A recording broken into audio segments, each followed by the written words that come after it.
stands, one nation, under God, indivisible, with liberty and justice for all. All right, thank you for coming, everybody. First order of business, I'd like to take a look at the minutes of our October 2nd meeting. I'm sure everybody's read them. Could I get a motion to approve the minutes from that meeting? Okay, thank you. Second? Second. All right, all in favor? All right, minutes are approved. Thank you so much. Before we get rolling, I usually ask for public comment. Any topic that's not on the agenda this evening, I don't see public here. However, I would like to say a few words, and primarily for the audience that we have at home. So in the world of Radnor Township planning, we're actually in the middle of our Super Bowl right now. And what I mean by that is that Radnor Township is going through a comprehensive plan review process. We're updating our comprehensive plan. So what is our comprehensive plan? It's basically a proactive framework for change that is shaped by the residents of the township. And we, as a township, we hired a consultant to help us guide through that process, but we're the ones as residents who make up that plan. And this process is really grounded in a notion that change occurs. It's naturally occurring, but rather than react to it, municipalities, they actually have a responsibility to plan for it. And what the Radnor Comprehensive Plan will do is that it'll set a course for our community's goals and objectives. And particularly, that's important for future land development and how we plan to meet the needs of the township residents through 2035, and perhaps, if we do our job, beyond. More important to me, personally, is creating a framework of how we protect our natural resources in this town, as well as our historic resources, and really the character of our community. But perhaps the rest of us here in planning, as well as the rest of the community, has other priorities. So how can you contribute as Radnor residents? Well, you can make sure that your voice is heard, and you can make sure that you're a part of the process. And it's really quite simple. You go on radnor2035.com. It's a website that we've set up for this. You sign up for email updates. Super easy. The second thing you can do on that website is you can take the virtual community workshop. And this is a questionnaire-driven process. It's designed to flush out your personal top priorities for Radnor in the next 10 years. And, you know, I will say that we hear the Radnor Comprehensive Plan thrown around, especially when we're opposing some sort of legislation. But what the Radnor Comprehensive Plan will not do is that it will not update our ordinances. That comes later.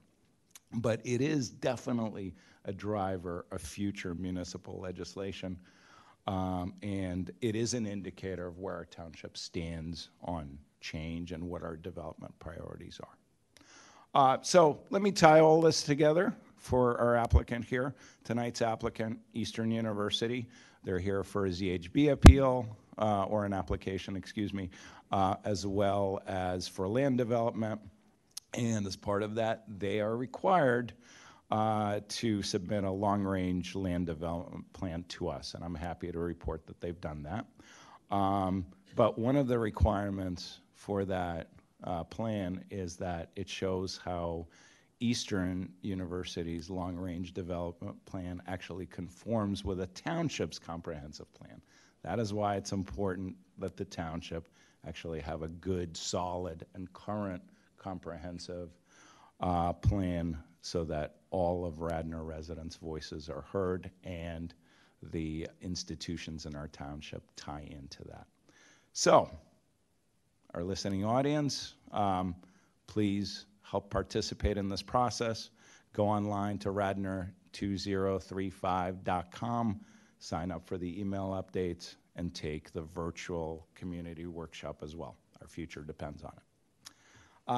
That being said, thanks for allowing me to lead in. Eastern University, let's start with the zoning hearing board application.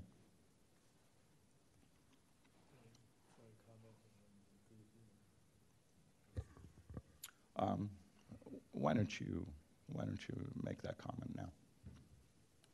Just so everyone knows that I'm not being inattentive or bored, I have to recuse myself on this one project because I'm a client of site engineering at the moment, and it will not last indefinitely, but it will last through this meeting and a little further. So I can't vote, but I'll listen. Thanks, Skip. All right, go ahead. Mel, it's interesting you mentioned the comprehensive plan on this and the future ordinances, because as I get into the zoning discussion, you're going to see one of our ordinances regarding parking for institutions. So we appeared before you last time, and there were two comments in Mr. that. Cornelia, just... Nick Cornelia, representing Eastern University, sorry. There were two comments in the review letters. One is that we would work with the township regarding the parking requirements, and at that time we did not realize that we would have to go back to zoning for parking. We met with Patty Kaufman, the acting zoning officer, and she confirmed that we had to go back to zoning. So we made the zoning application, and since we were making the zoning application, there was some issue regarding the steep slope. And actually, Steve suggested, look, even though you're going to zoning, you may as well go on the steep slope too, just to get confirmation on that, to make certain that we don't have an issue. So we really didn't think we had to go for the steep slope, but it made sense to do it. You know, that way there would be no dispute once we got, hopefully, if we get the approval on it. So what we have, one, we have the parking. And if you look at the Radnor ordinance, it is a little confusing, to say the least, when it's talking about parking for institutions. They give you a count for dormitory parking, and we know what that is. They give you a count for offices, and we can calculate that. But then it's very confusing as to what the count is for everything else. Matter of fact, if I'll pull out the code and just read you the section of the code. And what it comes down to is we're asking for relief on the parking. As you heard last time, this is a renovation of Workman Hall. It's a renovation for their honors program and for their music program. It is for the existing community. It's nothing's being added as far as students or anything of that nature. In the Radnor Code, when it references theater, auditorium, stadium, assembly hall, gymnasium, community recreation center, it talks about this is how it reads, so it's a little bit confusing. One space per 4 fixed seats in the largest assembly room or area, or for each 40 square feet of floor area available for the accommodation of movable seats in the largest assembly room, or one space per 150 feet of floor area, whichever is applicable to the facility. So it's a little nebulous, and that is why we really didn't know how to proceed with it until we met with Patty. In that regards, we did a calculation as to what we interpret and how Patty was interpreting the code, and we found out that Eastern would need 1,537 parking spaces according to code. Currently, they have 1,084 parking spaces. We had a parking study done, and at the busiest time at Eastern University, the minimum number of available spaces, vacant spaces, is 250 spaces. So at any one time, even during the highest occupancy and the highest use, we have 23% vacancy at peak time. We calculated that we need 64 parking spaces, 4 with a Workman Hall addition. Mainly it's because of offices and things of that nature. Again, I mentioned that we're not increasing student population or even the office population at the university. So basically we're asking for a variance for 64 spaces. We already have an existing nonconformity.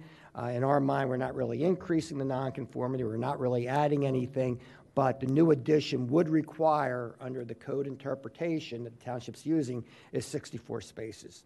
So we're asking for relief on those 64 spaces. It's kind of similar to what happened with the Villanova Library. If you may recall, was being used for basically the same purposes, same students, and this is almost the exactly same situation in that. So in the zoning packet, there is a parking study in there. There's a calculation as to what the required parking would be according to township interpretation, and that's where those numbers came from. The second part of the application is the steep slope application, and this was a situation, these slopes were created by Eastern under a prior land development plan. It was the installation of parking,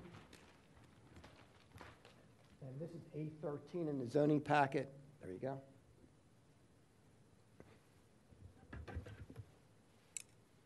And you'll see the steep slope area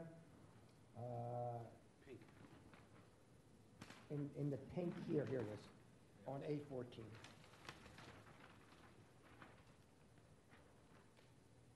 See, if the steep slope was constructed as a result of a granted permit by Radnor, then it's exempt under the ordinance. So in this area, you can see that the steep slope is all adjacent to this parking area and steps that were built for this building.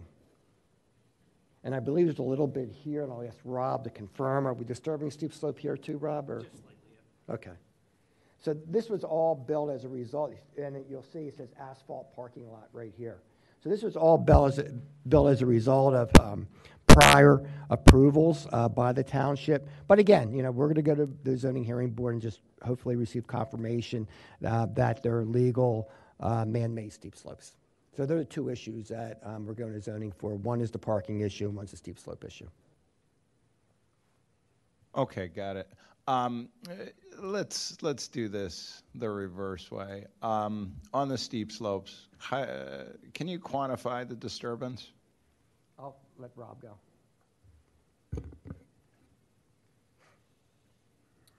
I want to say, I had the exact numbers. I believe it's 4,500 square feet of disturbance of those slopes.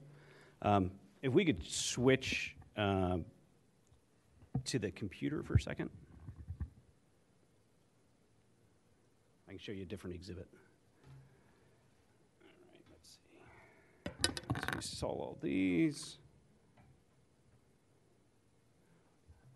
So this was the plan that Nick just had up. I'll make it a little bit bigger. This was actually the permit plan from 1996 when they created the slopes. So you can see in this plan all along the parking lot right in this area. They constructed those slopes. When they actually did the project, they added a walkway and some steps. And so you can see our hard improvements here are kind of outlined in red, and we just superimposed it over the slopes. So again, you can see the pink. We're following a similar area of where the walkway is, where the steps are, but we're just regrading this area slightly. If you look at the following plan there, you can see where some of our grades just encroach into those slopes that were made in the late 90s when they added the parking area. For those of us who don't find the man-made steep slopes argument to be persuasive, could you tell us a little bit more about the genesis of these steep slopes? How were they created? What permits were pulled at that time? Yeah, so that was part of a land development plan in 1996, 97 when we look at that old plan. And so when they put in the parking lot, you know, the parking lot is flatter than the existing grades. And so when they cut that in, they lowered one side and filled on the other to flatten out the parking. And when they did that, they created these slopes. I actually do have a picture. So you can see the retaining wall, and I'm going to flip back and forth here, so bear with me. So this area is, you're standing right about here, looking back up. You can see the walkway, and there's a little wall. And so you can see they put the wall in to be able to create a walkway to get to the parking area. And then you had the higher grade up by the building, and they cut that down in this area to be able to have the parking flatter. And then there was one more picture by the steps. You can see these steps need a repair the way they sit today. But again, you can kind of just see that slope cutting down to where the parking lot is. And it's really just a uniform grade right around where that parking lot is. So your proposal is basically to repair? Yeah, it's going to be regraded. It's still going to be a steep slope when we're all done. You know, a 3-to-1 slope is a stable slope that you're able to mow, but that's considered steep. And so when we are all done, that area will be regraded. We'll still have some steep slopes in there, but it just likely the same area will be pink, and potentially a little larger area will be pink when we're all done. Also, if you look at U.S. Geological Survey maps over the years dating back before this, there were no steep slopes on those survey maps. Everything was a very gentle, horizontal type of topography. What we see now on these maps does not show on those maps.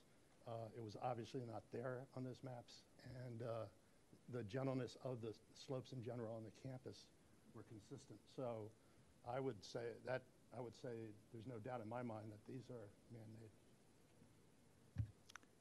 Commissioners, any follow-up on the steep slopes in particular? Okay. Let's have a conversation about the parking spaces. Sure. So obviously, and I've read your long-range development plan. Obviously, on-campus enrollment has decreased dramatically. I believe you're down about 33% from 2015 when you look at graduate school and undergraduate students that visit the campus.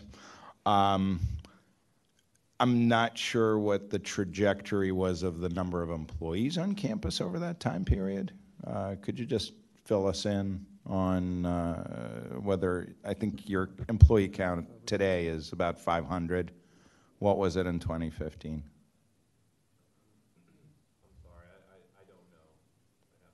Yeah, because the employee, under the parking. You can just speculate. I don't need an exact number. Yeah, I mean, dramatically different? Yeah, I would say. Higher or lower? Trevor, you should come up, I think. And just introduce yourself, please. Trevor Jackson, Vice President for Finance and Operations at Eastern University. Thank you. So 2015 as compared to today? Sure. Actually,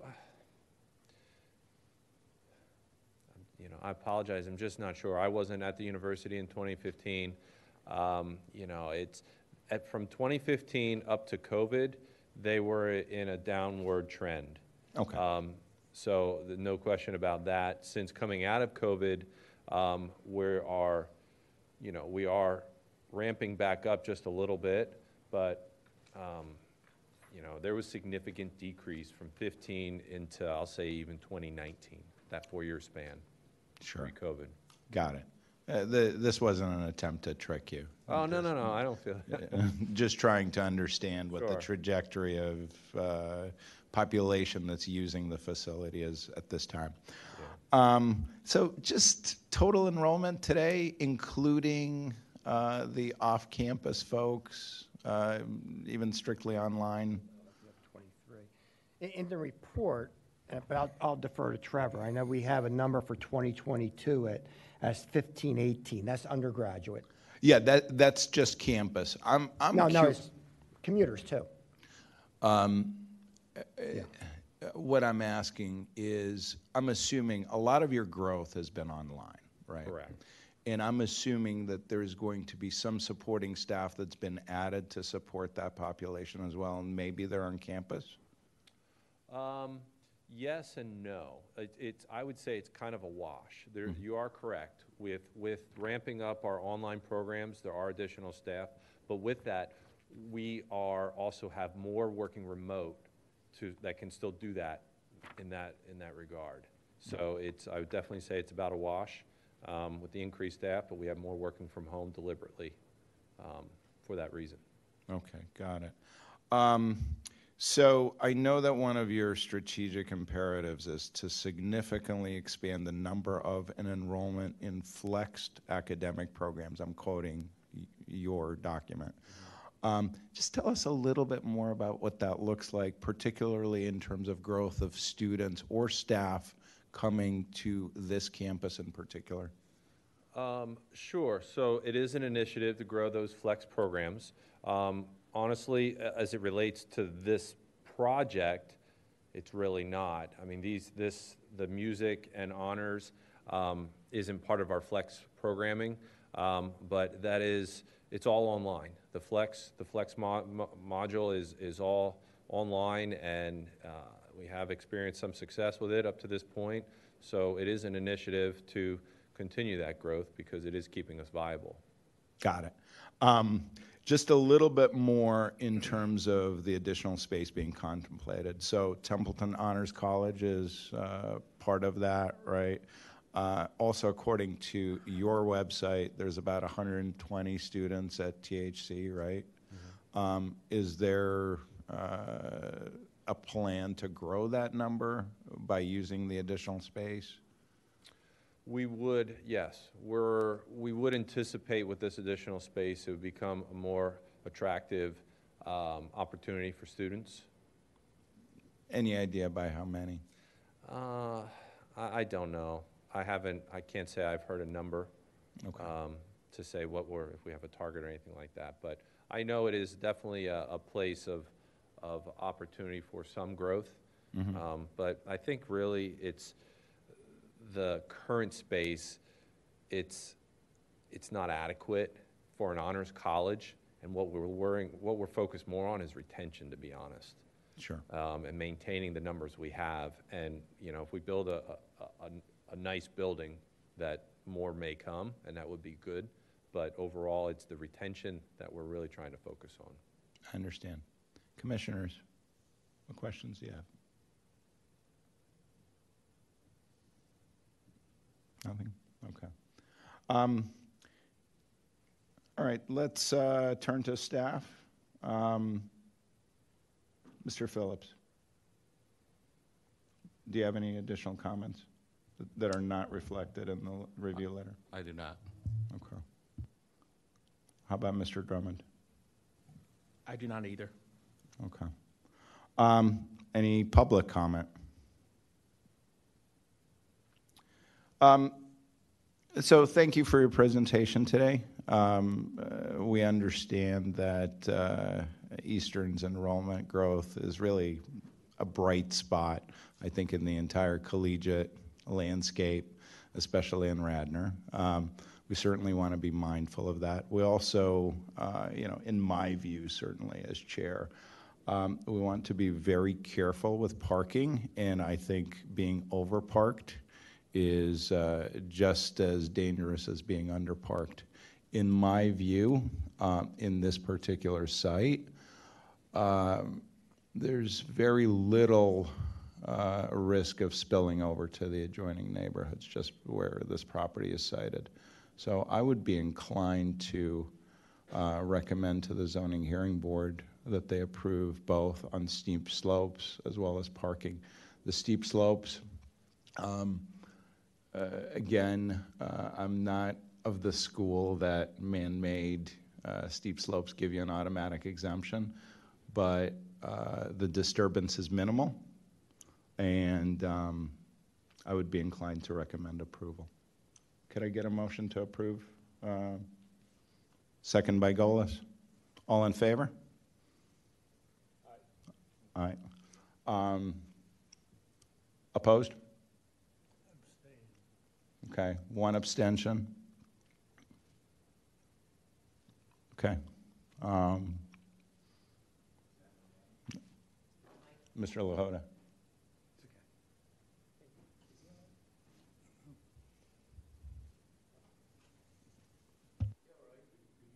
Yeah, okay. Let's revote. So, motion to approve by Golis? All in favor? Aye. With one abstention by Kunda. Okay. Thank you, folks. All right.